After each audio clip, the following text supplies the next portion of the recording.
Hi there, my name's Molly. Thank you for joining me today. So, I was at the mall just a few weeks ago and I saw these adorable little Christmas houses in Nordstrom's.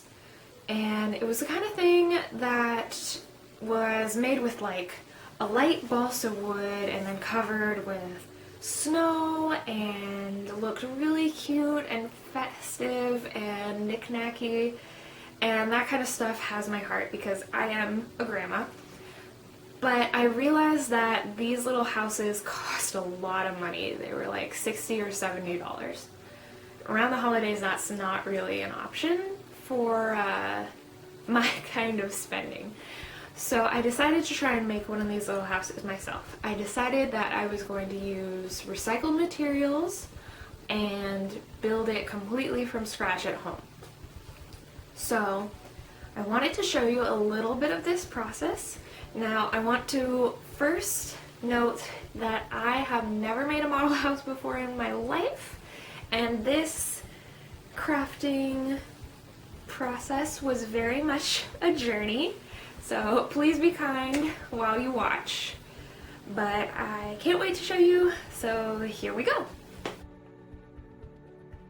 Okay, so we started off the process cutting out bits of cardboard from this box that I brought home from work.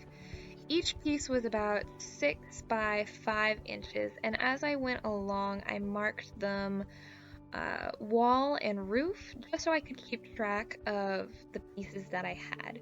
This was a pretty stiff cardboard, and I think if I were to do it again, I would do tagboard. After cutting out the walls, we did some windows, and I cut smaller windows in those with a box cutter.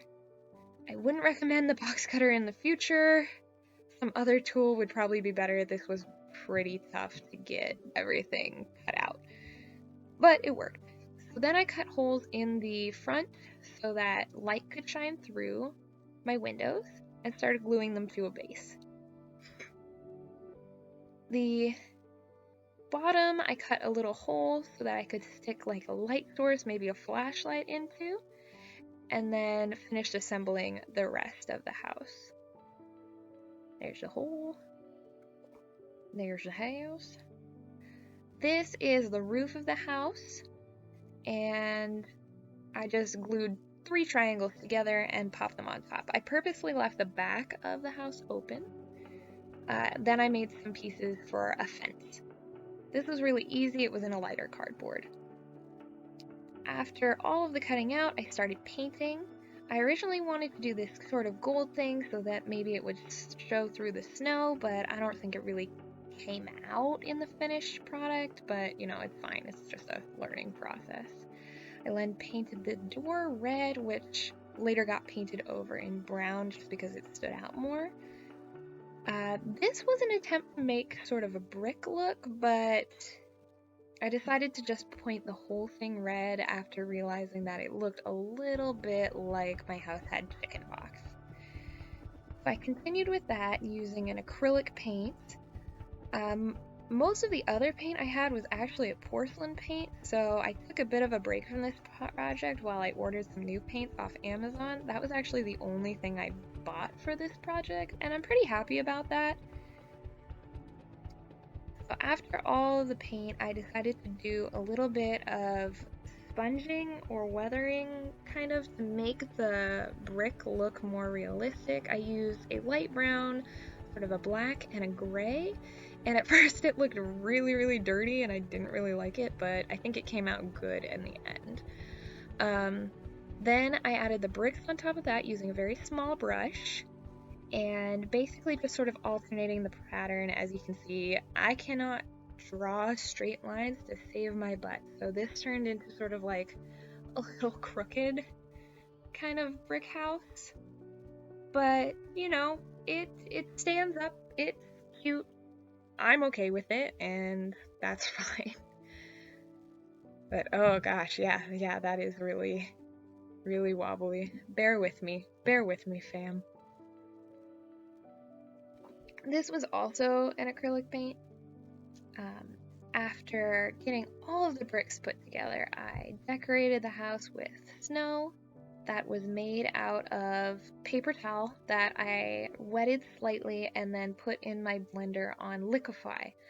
I thought this looked really nice at first with my first batch of snow, and then the second batch of snow I did was a little bit less wet and didn't look quite as snowy and way more like paper towel. So I would recommend, if you do want to try this, just make sure that you actually get it nice and damp so that it'll blend.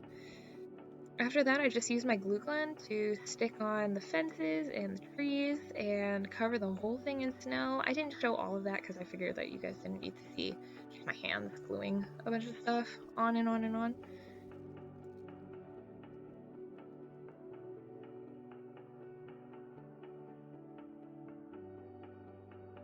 Okay, so now that we have seen the whole process and done a little bit of videos, this is our finished product. I'm pretty happy with how this came out considering. There is still the fact that my lines aren't very straight, and I could have probably used something else for the snow, maybe like a stuffed animal stuffing, like polyfill, or that you can get at a craft store. But again, this was like a completely using items at home resource. I really like this bow on here. It's not something that you would actually see on a house, but I thought it added some cuteness to it, and I'm actually pretty happy with how these little stepping stones came out right here. My hope is, since we have the paper on the windows, to put like a little flickering electric candle on the inside, maybe through this little hole in the bottom that we cut. And then hopefully the lights will go like a blinky kind of thing and look like there's a nice fire inside. But yeah, it was a fun project. It was not something I think I'll attempt again in the near future, just because I'm a little housed out. But I'm really glad that I tried it and that I made something. So if anyone else tries model house building in the future, let me know. I would love to see what you came up with. Thank you so much for watching.